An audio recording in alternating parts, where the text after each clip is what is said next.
ونعوذ بالله من شرور أنفسنا ومن سيئات أعمالنا من يهده الله فلا مضل له ومن يضلله فلا هادي له ونشهد أن لا إله إلا الله وحده لا شريك له ونشهد أن سيدنا ومولانا محمدا عبده ورسوله صلى الله عليه وعلى آله وأصحابه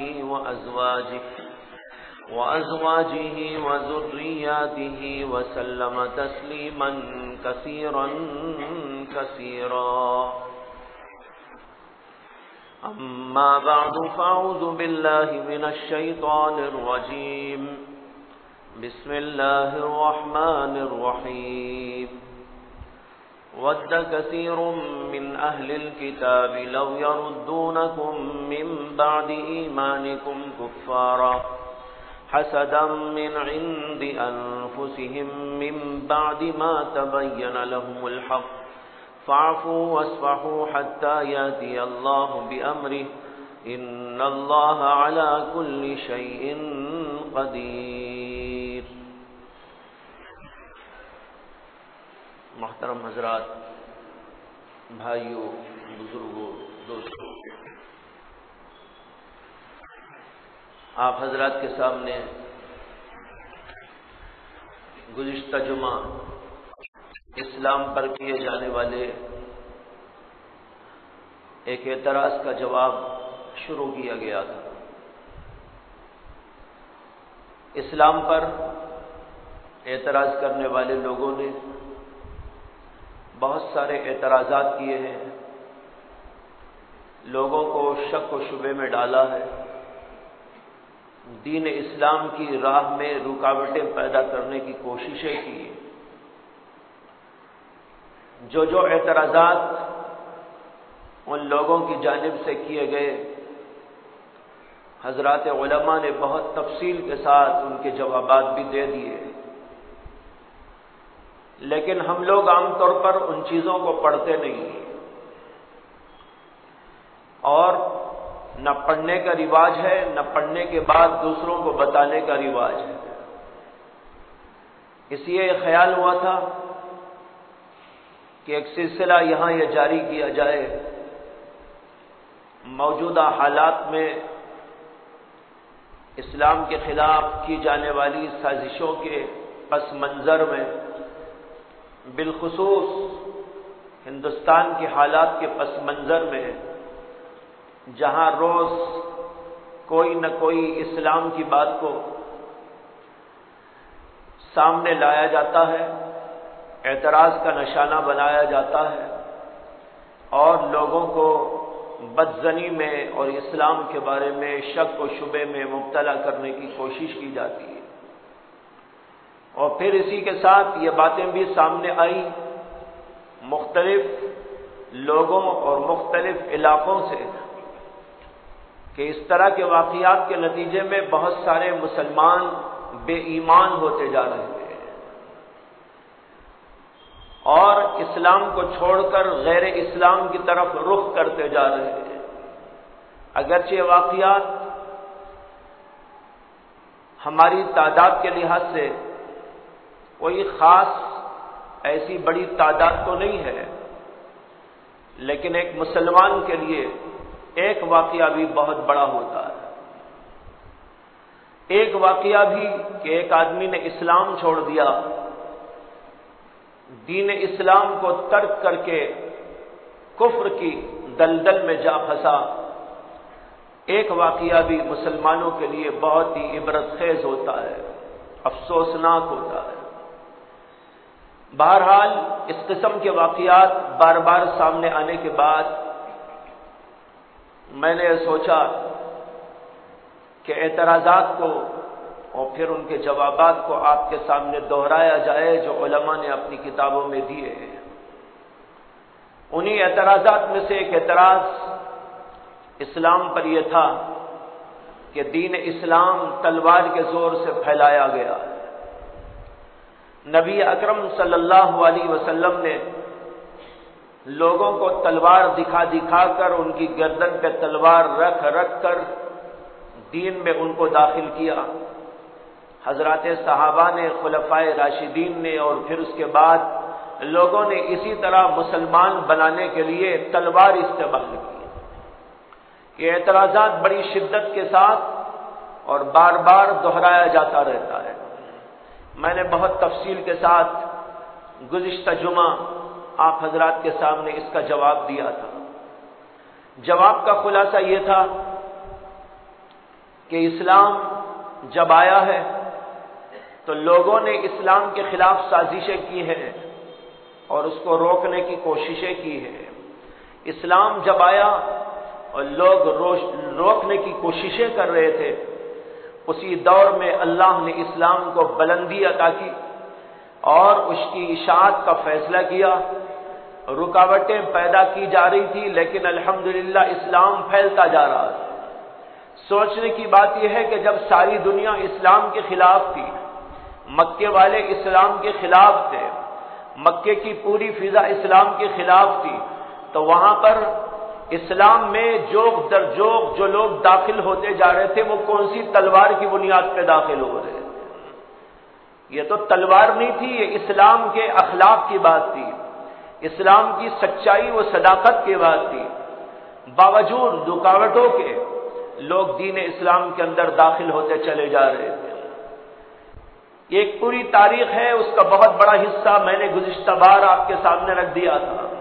اللہ کے نبی علیہ الصلوۃ والسلام کے حالات اور اس زمانے میں پیش آنے والی رکاوٹوں کا حال، پھر حضرات صحابہ کرام کا دور، مختلف علاقوں میں اللہ کے نبی کا مدینے میں جانا اور وہاں پر رہنا، یہ ساری باتیں بتا رہی ہیں کہ اس میں تلوار ایک لمحے کے لیے بھی استعمال نہیں کی گئی۔ یہاں تک کہ اللہ کے نبی علیہ الصلوۃ والسلام مدینۃ المنورہ تشریف لائے اور آپ کے ساتھ ایک جمع غفیر صحابہ کا آیا، ان کے پاس کوئی تلوار نہیں تھی، یہ لوگ تو مظلوم تھے، ان کے لیے رکاوٹیں تھیں، ان کے لیے بڑے حالات تھے، ان کے لیے چلنا اور پھرنا دشوار تھا، لیکن اس کے باوجود لوگ اسلام میں داخل ہوتے جا رہے تھے بغیر کسی جبر کے، بغیر کسی اکراہ کے۔ اگر داخل ہو رہے تھے تو محض اسلام کی سچائی و صداقت کی بنیاد پہ داخل ہو رہے تھے۔ اس کے بعد کے حالات بھی میں نے آپ کے سامنے رکھے اور پھر اسی کے بعد میں نے ہندوستان کا تذکرہ کیا تھا کہ ہندوستان کے اندر اسلام پھیلا، کیسے پھیلا۔ ہندوستان کے اندر خواجہ معین الدین چشتی رحمت اللہ علیہ آئے اور صرف ایک آدمی کے ہاتھ پر 95 لاکھ انسانوں نے دین ہدایت کو قبول کیا، دین اسلام کو قبول کیا۔ یہاں کوئی تلوار نہ تھی، یہاں کوئی جبر نہ تھا، یہاں کوئی اکراہ نہ تھا، بلکہ یہاں محض حضرت خواجہ معین الدین چشتی کی شخصیت کو دیکھ کر، ان کے اخلاق کو دیکھ کر، ان کی بزرگی کو دیکھ کر، اسلام کی تعلیمات کو اور اسلام کی سچائیوں کو دیکھ کر لوگ جوق در جوق اسلام کے اندر داخل ہوتے چلے جا رہے ہیں۔ میں نے عرض کیا تھا کہ یہ رپورٹ ایک انگریز نے دی ہے جس کا نام ہے مسٹر آرنالڈ۔ اس نے اپنی کتاب دا پریچنگ آف اسلام کے اندر بہت صراحت اور وضاحت کے ساتھ خواجہ معین الدین چشتی رحمت اللہ علیہ کے حالات بیان کرتے ہوئے اس بات کی رپورٹ دی ہے، خبر دی ہے کہ ان کے تنے تنہا ایک ذات کے اوپر اسلام قبول کرنے والے 95 لاکھ لوگ ہیں۔ آپ اندازہ کر سکتے ہیں کہ ایک آدمی کے ہاتھ پر اسلام لانے والے یہ لوگ اسلام میں کیوں داخل ہوئے، کون سی تلوار تھی، کون سا جبر و اکراہ تھا، لیکن یہاں اتنے سارے لوگ بغیر کسی جبر و اکراہ کے داخل ہو رہے تھے، تو یہ صرف اسلام کی سچائی و صداقت کی بات تھی۔ اسی طرح اسی دور میں آگے پیچھے بہت سارے صوفیہ اور بزرگوں کے بڑے کارنامے ہیں۔ ایک طرف خواجہ گنج بخش حجویری رحمت اللہ علیہ جو دوسرے علاقوں سے آئے اور لاہور میں انہوں نے قیام کیا، مختلف ممالک کا سفر بھی کیا اور لاہور کو انہوں نے اپنا مسکن بنایا۔ وہیں پر ان کی مزار بھی موجود ہے. بہت بڑے مصنف بھی تھے، صوفی اور بزرگ بھی تھے، تصوف پر ان کی بہت ساری کتابیں موجود ہیں. انہوں نے ہندوستان کے اس خطے میں، اور اس زمانے میں جبکہ لاہور بھی اسی ہندوستان کا ایک حصہ تھا، انہوں نے دعوت اسلام کا کام شروع کیا. اور ان کی دعوت اسلام کے نتیجے میں ہزاروں ہزار کفار، ہزاروں ہزار غیر مسلمین اسلام کے اندر داخل ہوتے چلے گئے. صوفیاء کا بڑا کارنامہ ہے ہندوستان کے اندر. جگہ جگہ جو آپ بزرگوں کی مزارات دیکھتے ہیں، خواجہ اجمیری کی مزار، فرید الدین گنج شکر کی مزار، اسی طریقے پر خواجہ نظام الدین اولیاء اللہ کی مزار، بہت ساری مزارات ہیں آج بھی وہاں آباد ہیں. وہ وہاں پر آپ جا کر دیکھیے، ان کی مزارات کے اوپر ہندو لوگ بڑی کثرت کے ساتھ میں آتے ہیں. یہ کثرت کے ساتھ ہندو لوگ جو آتے ہیں عقیدت کے ساتھ اور محبت کے ساتھ، اس کے پیچھے دراصل یہی راز ہے کہ ان حضرات نے یہاں پر جو خدمت انجام دی اور اسلام کا پرچم یہاں پر لہرایا، بغیر کسی تلوار کے، بغیر کسی زور زبردستی کے، بغیر کسی اکراہ کے، پیار کے ساتھ، محبت کے ساتھ، امن و آشتی کے پیغام کے ساتھ، ہمدردیوں و غمخاریوں کے ساتھ، اور لوگوں کے لیے کھلانے وہ پلانے اور مختلف انداز سے ان کی خدمت کرنے کے ساتھ ساتھ یہ جو انہوں نے طریقہ کار استعمال کیا تھا، یہ طریقہ کار وہ تھا جس نے لوگوں کے دلوں کے اوپر بڑا گہرا اثر ڈالا، یہاں تک کہ لوگ جوک در جوک اسلام کے اندر داخل ہوتے چلے گئے. تو اسلام کو ہندوستان کے اندر پھیلنے کا جو موقع ملا، یہ ان صوفیاء کی برکت ہے، ان صوفیاء کا کارنامہ ہے. ہزاروں ہزار لوگ ان سے وابستہ ہوئے، اور جو ان کے خاندان والے کسی وجہ سے سمجھ نہ سکے، لیکن ان بزرگوں کی عقیدت و محبت آج تک ان کے دلوں میں باقی رہنے کی وجہ سے وہ لوگ ان بزرگوں کی مزاروں پہ آج بھی جایا کرتے ہیں. ملے بار جو ہندوستان کا ایک حصہ ہے، وہاں پر اسلام پھیلا، اور اس میں تاریخ کی 2-3 قسم کی روایات ملتی ہیں. ایک روایت تو ملتی ہے کہ خود نبی اکرم صلی اللہ علیہ وسلم کے زمانے میں وہاں اسلام پھیل گیا تھا، اور اس سلسلے میں ایک روایت بیان کی جاتی ہے کہ نبی اکرم صلی اللہ علیہ وسلم کے ہاتھوں جب معجزہ صادر ہوا تھا شق القمر کا، یعنی آپ نے اپنی انگلی سے اشارہ کیا اور چاند 2 ٹکڑوں میں منقسم ہو گیا. بہت سارے لوگ اسلام لائے. جب وہاں اللہ کے نبی علیہ السلام کا معجزہ صادر ہوا، ایک روایت میں آتا ہے کہ ملیبار کا بادشاہ کھڑا ہوا دیکھ رہا تھا آسمان کی طرف، تو اس نے اچانک یہ بات دیکھی کہ چاند 2 ٹکڑے ہو گیا. چاند کو 2 ٹکڑوں میں تقسیم ہوتا ہوا دیکھ کر حیران ہوا، پریشان ہوا، اور سوچنے لگا کہ آخر اس کے پیچھے کیا راز ہے. اس نے نجومیوں کو جمع کیا. ہندوستان میں اس دور کے اندر نجومیوں کا بڑا سلسلہ تھا، جگہ جگہ نجومی لوگ ہوتے تھے. ہندوؤں کو آج بھی ان کے اوپر بڑا عقیدہ ہے. ہندو بادشاہ اپنے ساتھ ہمیشہ نجومیوں کو رکھا کرتے تھے. جب بھی کوئی بات پیش آتی تھی تو وہ نجومیوں کو بلاتے تھے اور ان سے دریافت حال کیا کرتے تھے. تو بادشاہ نے نجومیوں کو بلایا اور کہا کہ دیکھو، میں نے آج رات یہ دیکھا ہے کہ چاند 2 ٹکڑے ہو گیا. میں معلوم یہ کرنا چاہتا ہوں کہ اس کے پیچھے راز کیا ہے، چاند 2 ٹکڑوں میں تقسیم کیسے ہو گیا ہے.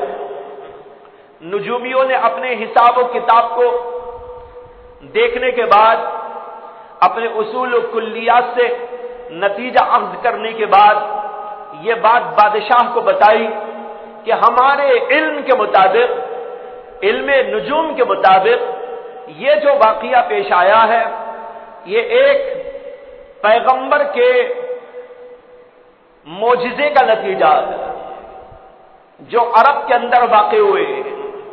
عرب میں پیدا ہونے والے پیغمبر نے اپنے معجزے کو دکھایا اور اس کے نتیجے میں یہ بات پیش آ گئی۔ بادشاہ نے یہ سنا تو روایت ہے تحفۃ المجاہدین کتاب کی کہ بادشاہ نے اپنے قاصدوں کو بھیجا تھا محمد الرسول اللہ صلی اللہ علیہ وسلم کی خدمت اقدس میں، اور وہاں پر وہ لوگ جا کر حالات دریافت کر کے آئے تھے۔ اس کے بعد وہ بادشاہ مسلمان ہو گیا۔ لیکن اس روایت کو بعض محقق علماء کرام نے ناقابل اعتبار قرار دیا ہے، لیکن جو وہاں اسلام پھیلا اس کی دوسری روایت یہ ہے کہ وہاں مسلمان لوگ تاجر آیا جایا کرتے تھے، عرب علاقوں سے بھی آیا جایا کرتے تھے۔ وہاں پر آتے جاتے ہوئے بادشاہوں سے ملاقات ہو گئی۔ ملیبار کے بادشاہ سے ملاقات ہوئی جس کا نام زمیری لکھا ہے کہ اس سے ایک موقع پر ان تاجروں کی ملاقات ہو گئی تو اس نے ان کی آؤ بھگت کی، کھلایا پلایا، مہمان نوازی کی، اس لیے کہ غیر ملک کے لوگ تھے آئے ہوئے ہیں، لہذا ان کے ساتھ بڑا اچھا سلوک کیا۔ تو اسی ضمن میں گفتگو کرتے ہوئے آنے والے تاجر لوگوں نے اسلام کے بارے میں بادشاہ کو بتایا۔ یہ ملیبار کا بادشاہ تھا۔ ملیبار کے بادشاہ نے جب ان تاجر بادشاہوں سے پیغمبر اسلام محمد الرسول اللہ صلی اللہ علیہ وسلم کے بارے میں سنا اور اسلام کے بارے میں سنا تو اس نے کہا اچھا یہ پیغمبر جن کا تم ذکر کرتے ہو، میں نے تو عیسائیوں اور یہودیوں سے ان کے بارے میں بہت کچھ سن رکھا ہے، مجھے ان کے بارے میں اب تفصیل کے ساتھ میں تم بتاؤ۔ اس نے اللہ کے نبی علیہ السلام کے حالات دریافت کیے اور پھر اس کے بعد اسلام کے بارے میں تفصیلی طور پر معلومات کی۔ جب پورے طور پر مفصل طور پر اس نے اسلام کے بارے میں ان لوگوں سے سنا تو بڑا متاثر ہوا اور اس نے یہ کہا کہ تم تو اب آگے جا رہے ہو تجارت کے لیے، جب تم یہاں سے واپس ہو تو پھر دوبارہ میرے پاس تم قیام کرنا۔ چنانچہ لوگ آگے چلے گئے۔ پھر جب 2 3 4 5 ماہ کے بعد اپنے کام دھام سے فارغ ہو کے واپسی کا ارادہ کیا تو پھر بادشاہ کے پاس میں آئے۔ بادشاہ سے پھر دوبارہ گفتگو ہوئی تو بادشاہ نے ان کی باتوں سے اتنا تاثر لیا کہ ایک تو اس نے اسلام قبول کر لیا اور پھر اس کے بعد اس نے کہا کہ میرا جی اس دنیا کی چیز میں اب لگتا نہیں، میں تو یہ چاہتا ہوں کہ اللہ کی عبادت کے لیے اپنے آپ کو مخصوص کر لوں۔ اس نے اپنی جتنی حکومت تھی اس کو مختلف اپنے لوگوں میں تقسیم کر دیا اور کہا کہ مجھے عبادت الہی کے لیے فرصت دے دو، اب تم اس دنیا کو سنبھال لینا۔ اس کے بعد وہ ان تاجروں کے ساتھ ملک عرب چلا گیا اور وہیں پر رہنے لگا اور پھر وہاں سے مسلمانوں کو اس نے ملیبار میں بار بار بھیجا اور وہاں لوگوں کو مستقل طور پر قیام کرنے کی دعوت دی، ترغیب دی اور لوگ مسلمان آ کر وہاں پر آباد ہوتے رہے اور ان کے ذریعے سے وہاں اسلام پھیلتا چلا گیا۔ اس طریقے پر ہندوستان کے اس خطے کے اندر اسلام پھیلا۔ تلوار کا کوئی حصہ اس کے اندر موجود نہیں ہے۔ یہاں اگر ہے اسلام کا پھیلنا وہ مسلمانوں کی تعلیمات کا نتیجہ ہے، اسلام کی تعلیمات کا نتیجہ ہے، اللہ کے نبی صلی اللہ علیہ وسلم کی سیرت اور آپ کے اخلاق و کردار کی جو باتیں اس کے سامنے آئی اس کا نتیجہ ہے۔ ان سب کو سننے کے بعد بادشاہ نے اسلام قبول کیا اور وہاں اسلام کو پھیلانے کی جد و جہد ملک عرب میں بیٹھ کر اس نے اس طریقے پر کی کہ وہاں پر مسلمان لوگوں کو بھیجا کہ جاؤ اور تم وہاں پر رہو، اور اپنے لوگوں کو اس نے تاکید کر دی تھی کہ جو بھی یہاں پر آ رہے ہیں ان کے لیے عبادت گاہ بنانے کی اجازت دی جائے، ان کو اپنا دعوتی کام کرنے کی اجازت دی جائے، ان کے ساتھ حسن سلوک کا رویہ اختیار کیا جائے۔ یہاں سے تاکید کر کر کے بھیجتا تھا۔ یہاں پر آ کر رہنے والے لوگ اس طریقے پر اسلام کو پھیلانے میں کامیاب ہو گئے۔ یہ میں نے مختلف علاقوں کے حالات جو ہندوستان میں پیش آئے وہ آپ کے سامنے متفرق طور پر رکھے، جس سے یہ اندازہ کرنا کوئی مشکل نہیں کہ یہاں پر اسلام کے زور سے تلوار نہیں پھیلا ہے۔ پورے ہندوستان کے اندر کہیں پر تلوار کے زور سے اسلام نہیں پھیلایا گیا، یہاں اسلام پھیلا ہے تو ان صوفیہ کی برکت سے پھیلا ہے، مسلمان تاجروں کی برکت سے پھیلا ہے۔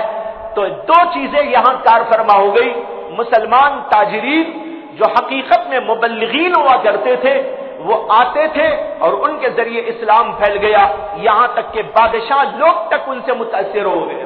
اور دوسری طرف حضرات صوفیہ کا کارنامہ ہے کہ انہوں نے اپنی خانقاہوں میں بیٹھ کر، انہوں نے اپنی خلوت گاہوں میں بیٹھ کر وہ عظیم کارنامہ انجام دیا کہ ہندوستان کی پوری فضا پر اس کے اثرات آج بھی آپ دیکھ سکتے ہیں۔ جا کر دیکھ لو دنیا کے ہندوستان کے مختلف خطوں اور حصوں میں کہ صوفیاء کرام کی جد و جہد اور محنت کا اثر آج بھی دکھائی دیتا ہے۔ ان کی خانقاہوں سے دین پھیلا، ان کی خانقاہوں اور خلوت گاہوں سے لوگ متاثر ہو کر اسلام کے اندر داخل ہوتے رہے۔ یہ ہے بھائیوں اسلام کے پھیلنے کی صورتحال۔ میں نے گزشتہ بار اسی کو بیان کرتے کرتے آپ کے سامنے تاتاری دور میں اسلام کے پھیلنے کی اور اسلام میں تاتاری قوم کے داخل ہونے کی تھوڑی سی گفتگو کر کے چھوڑ دیا تھا۔ تاتاری قوم بہت سخت اور بڑی جنگجو قسم کی قوم تھی، رہتی تھی پہاڑوں پر ان کی بستیاں آباد۔ چنگیز خان ان کا بادشاہ تھا، بڑا ہی سخت، بڑا ہی ظالم اور اتنی سختی مزاج کے اندر جس کا شاید ہم تصور نہ کر سکے، اور پوری قوم ایسی قوم تھی۔ رہتے تو تھے پہاڑوں پر، لیکن ایک چھوٹے سے واقعے کے بعد جو ایک مسلمان بادشاہ کے ساتھ میں پیش آ گیا تھا، چنگیز خان کو غصہ آ گیا تھا اور اس نے غصہ اتارنے کے لیے مسلمانوں کے خلاف، مسلمانوں کے بادشاہ کے خلاف جد و جہد اور کارروائی شروع کر ڈالی، اور پھر اس قدر وہ آگے بڑھتا گیا، اس قدر آگے بڑھتا گیا کہ تاریخ کہتی ہے کہ اس سے زیادہ خون خرابہ دنیا کی پوری تاریخ میں کبھی نہیں ہوا۔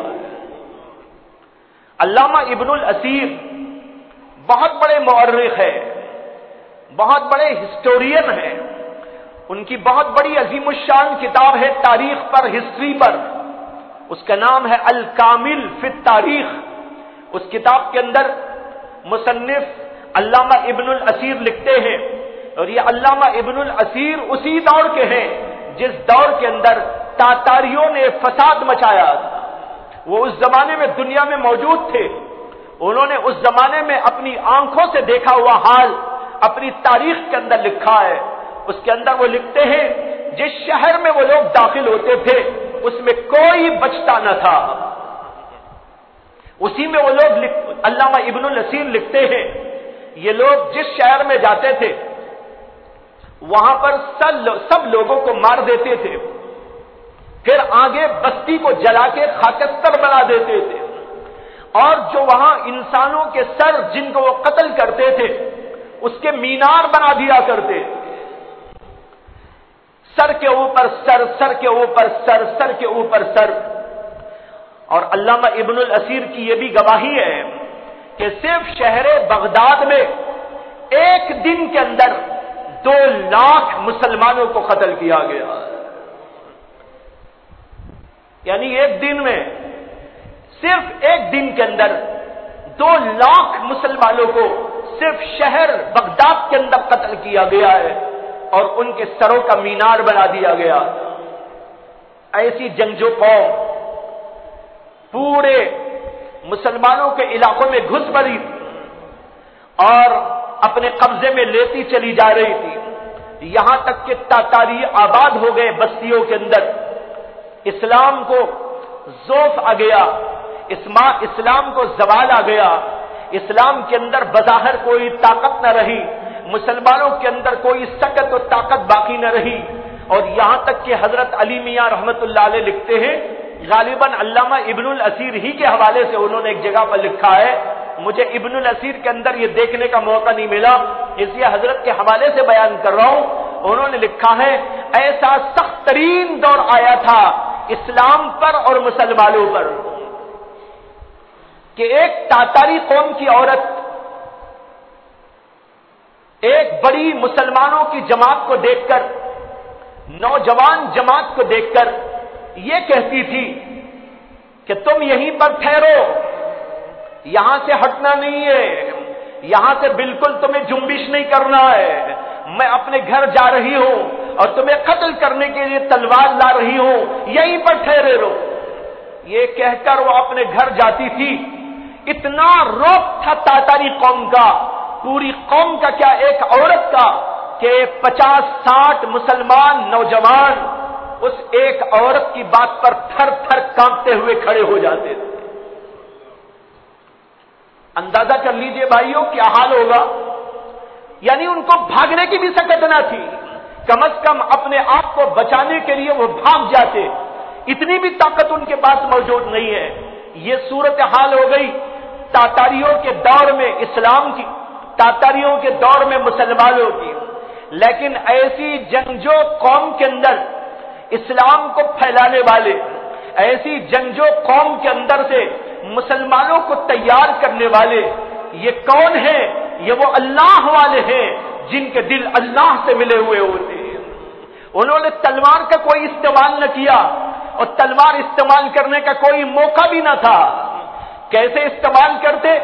جبکہ ایک عورت کے یہ کہنے پر ایک بڑی جماعت تھر تھر کانپتی ہوئی کھڑی ہو جاتی ہو، کیا وہاں پر تلوار کے استعمال کرنے کی طاقت ہو سکتی ہے؟ کیا وہاں کوئی بندوق استعمال کیا جا سکتا تھا؟ کسی کے اندر اتنی ہمت تھی، کسی کے اندر اتنی طاقت تھی؟ یہ صورتحال، لیکن اسی صورتحال میں اللہ نے کایا پلٹ کر دی اور اسلام کا بول بالا کیا، اور اسلام کو ذوق سے نکالا اور قوت میں تبدیل کر دیا، اسلام کو پستی سے نکالا اور بلندی کی طرف لے گئے۔ واقعات تو بہت سارے پیش آئے مختلف علاقوں میں، صرف ایک واقعہ سناتا ہوں، اور یہ واقعہ بھی مسٹر آرنالڈ نے دا پریچنگ آف اسلام کے اندر لکھا ہے۔ اس کے اندر وہ لکھتا ہے کہ چنگیز خان کا بیٹا چغتائی ابن چنگیز، اس کا نام تھا چغتائی، یہ معلوم نہیں کون سی زبان کا لفظ ہے، بہرحال چنگیز خان، اور یہ چغتائی، اس کا نام تھا چغتائی ابن چنگیز خان۔ چنگیز خان نے اپنے بیٹوں کو اپنی حکومت تقسیم کر دی تھی، اور جس علاقے پر اس کا یہ بیٹا چغتائی حکمراں ہوا تھا، وہاں پر اس کی اولاد میں ایک شخص تھا جس کو کہتے ہیں تغلق تیمور۔ تغلق تیمور بادشاہ تو نہ ہوا لیکن شہزادہ تھا۔ شہزادہ ایک موقع پر اپنے کسی علاقے میں سفر کر رہا تھا، اور یہ سفر اس کا تھا شکار کھیلنے کے لیے۔ شکار کھیلتا ہوا جا رہا تھا اپنے لوگوں کے ساتھ۔ اسی درمیان میں یہ واقعہ پیش آیا کہ ایران کے ایک بزرگ علامہ جلال الدین تھے، جمال الدین تھے، علامہ جمال الدین، یا علامہ جمال الدین اپنے کچھ اور ساتھیوں کے ساتھ کسی جگہ کا سفر کرتے کرتے اسی علاقے سے گزر رہے تھے۔ گزرتے گزرتے وہ ایسی سرزمین پر سے گزرنے لگے جہاں پر بادشاہ نے باڑ لگا دی تھی، اور یہ حکم لگا دیا تھا کہ یہ بادشاہ کی خاص سرزمین ہے، اس کے اوپر کوئی عام لوگ داخل نہیں ہو سکتے۔ یہ چغتائی خان جو تھا نا، اس کی طرف سے حکم تھا کہ یہ بادشاہ کی سرزمین ہے، اس کے اوپر کوئی اور داخل نہیں ہو سکتا۔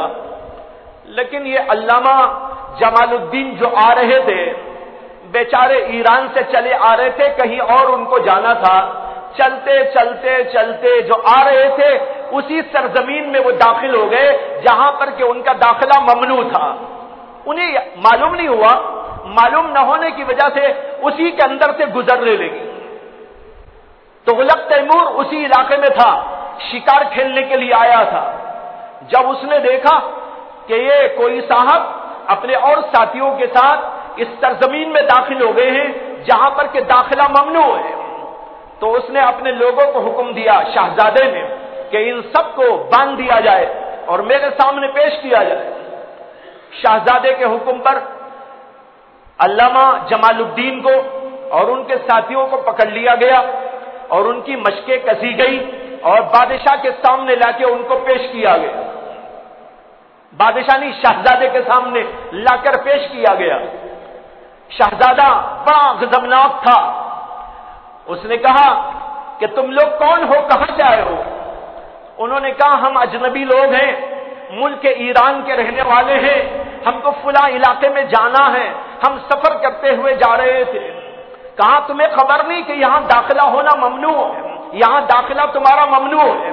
انہوں نے کہا کہ اے شہزادے ہمیں خبر نہیں ہے، ہم تو ایرانی ہیں اور اجنبی لوگ ہیں، یہاں سے گزرتے گزرتے قدم پڑ گئے ہیں، آئندہ ہم ایسا نہیں کریں گے، ہم کو جانے دیجیے.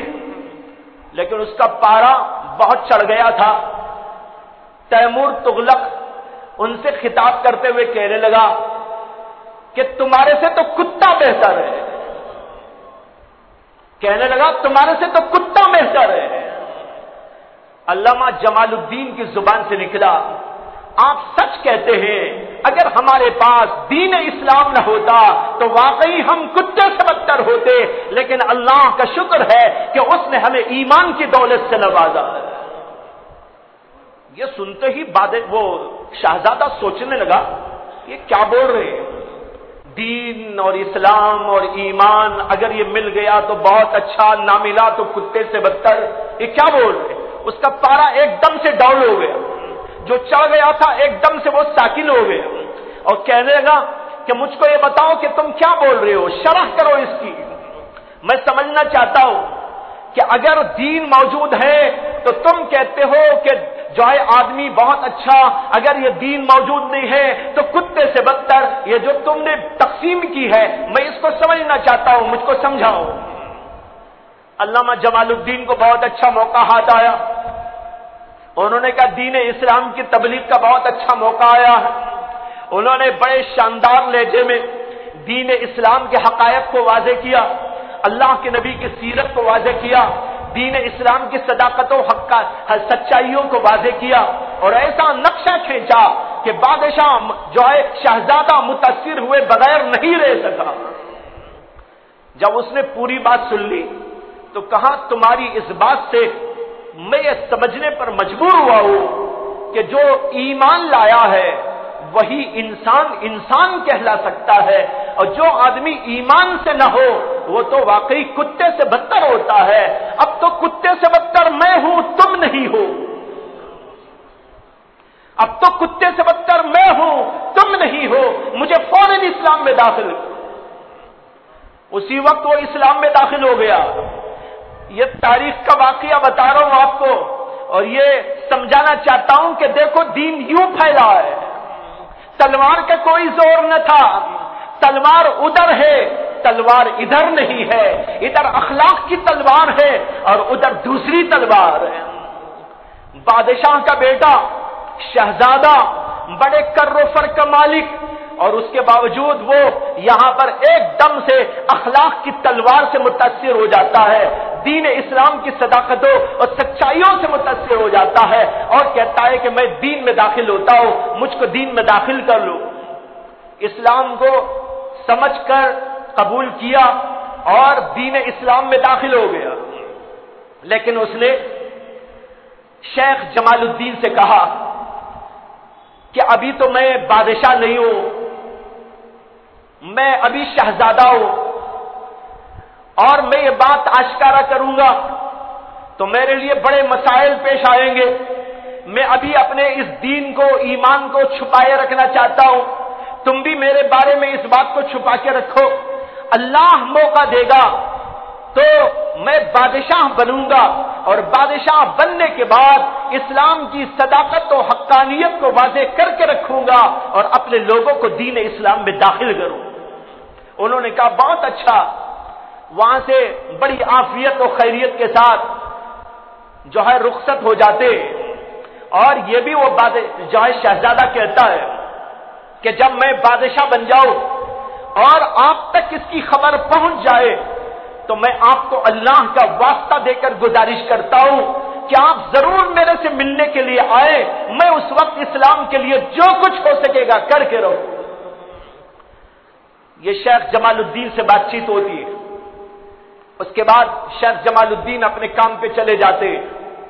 ان کو کہیں آگے سفر تھا اور اس کے بعد وہ پھر اپنے ملک کو چلے گئے ایران. زمانہ گزرتا رہا. چغتائی خان کا جب انتقال ہونے والا تھا تو اس نے اپنے چند بیٹوں کے درمیان اپنی حکومت کو تقسیم کر دیا تھا اور ان میں سے ایک تغلق تیمور بھی تھا. تغلق تیمور کو بھی اس نے اپنے بعد بادشاہت کے لیے منتخب کر دیا تھا. چنانچہ اس کے انتقال کے بعد یہی تغلق تیمور بادشاہ بن گیا. اب بادشاہ بننے کے بعد اس کی خبر جو پہنچی ہے ایران تک بھی پہنچی اور شیخ جمال الدین کو بھی پتہ چلا. لیکن شیخ جمال الدین اس وقت بہت بیمار تھے. اتنے بیمار کہ ان کو اٹھنے اور چلنے اور پھرنے کی سکت موجود نہ تھی. اور ایک روایت میں یہ ہے کہ شیخ جمال الدین کا اس کے بادشاہ بننے سے پہلے ہی انتقال ہو گیا تھا. بہرحال اس وقت انتقال ہوا یا اس سے ذرا پہلے انہوں نے اپنے بیٹے سے کہا کہ تغلق تیمور نے میرے سے یہ وعدہ کیا تھا کہ میں جب بادشاہ بن جاؤں تو تم میرے پاس میں آنا اور مجھے یاد دہانی کرنا اور میں اسلام کے بارے میں کچھ کروں گا. اس لیے میرے بعد تم جانا بادشاہ سے ملنا اور اس سے سب کچھ بتا دو. ان کا تو انتقال ہو گیا, چاہے پہلے انتقال ہو گیا ہو ایک روایت کے مطابق یا بادشاہ بننے کے بعد ان کا انتقال ہو گیا. انہوں نے اپنے بیٹے رشید الدین کو اس بات کا مکلف کیا اور اس بات کے بارے میں تاکیدات کی. پھر اس کے بعد جب بادشاہ جو ہے اچھی طرح معروف ہو گیا اور لوگوں میں اس کا اچھا خاصا ایک اعتبار بڑھ گیا, تب یہاں سے رشید الدین ان سے ملنے کے لیے جاتے. رشید الدین ملنے کے لیے گئے لیکن اندر جانے اور پہنچنے کا بظاہر کوئی طریقہ اور بظاہر کوئی راستہ نہ تھا. بادشاہ کے محل کے قریب جاتے ہیں اور گزارش کرتے ہیں سیکیورٹی کے لوگوں سے کہ مجھ کو اندر جانے بادشاہ سے ملنے دیا جائے, لیکن وہ اس سے ملنے نہیں دیتے. یہاں تک کہ 3 دن گزر جاتے. 3 دن کے بعد وہ سوچنے لگے کہ آخر میں بادشاہ سے ملوں تو کیسے ملوں. اللہ نے ان کے ذہن میں ایک بات ڈالی. وہ محل کے قریب ہی بیٹھ جاتے تھے, وہیں کہیں اطراف میں بیٹھ کر کھا پی لیتے تھے, نماز بھی کہیں وہیں پڑھ لیا کرتے تھے. ایک دن فجر کے وقت میں ان کے دل میں خیال آیا زور سے اذان دینا چاہیے. بادشاہ کے محل کے بازو میں وہ بیٹھے ہوئے اذان کھڑے ہو کر اذان پڑھ دیے. بہت زور سے جتنی آواز ان کی تھی وہ بڑی آواز کے ساتھ انہوں نے اذان دے دی. اذان کی آواز بادشاہ تک پہنچ گئی اور اس کی نیند خراب ہو گئی.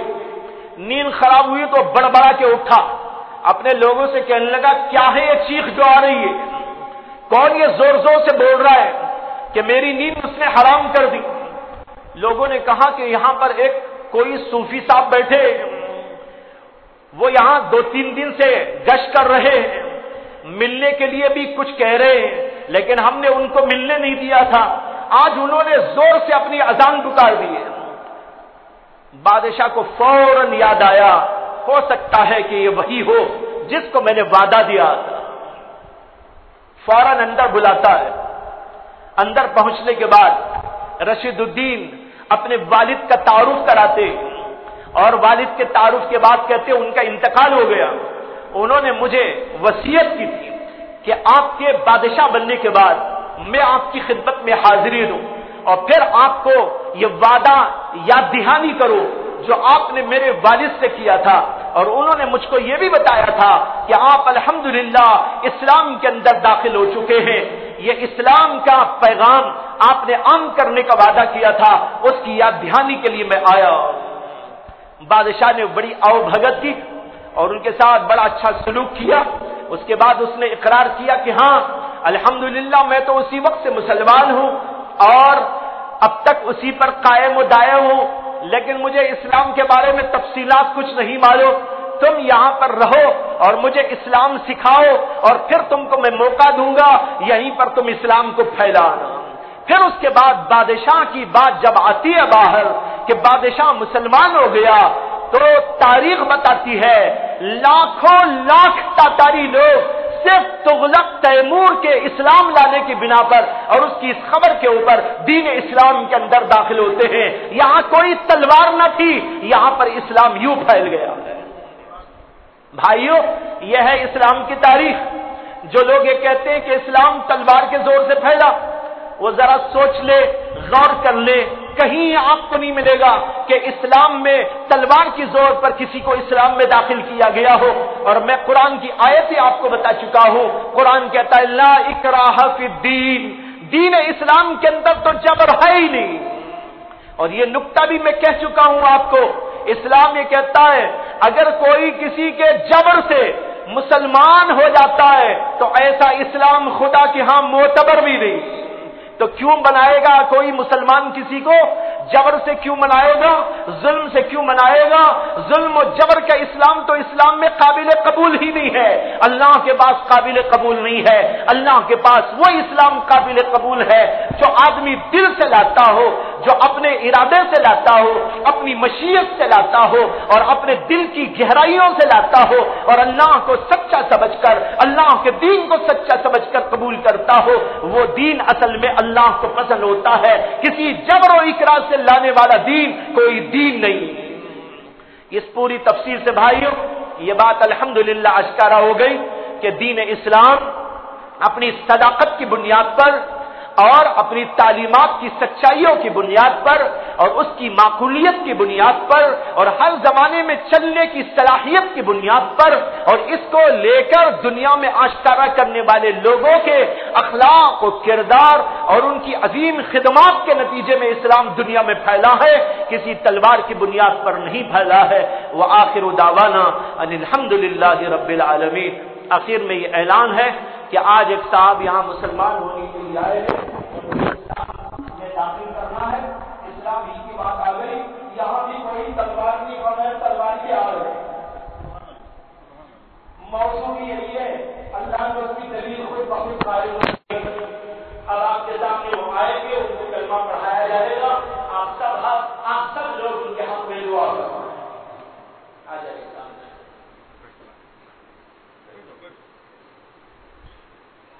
کیا نام ہے آپ؟ میرا نام ستیہ نارائن ہے۔ ستیہ نارائن، آپ اسلام کیوں لانا چاہتے ہیں؟ ایسا ہے کہ بچپن سے مجھے میں ایک الگ جیسا محسوس کر رہا تھا۔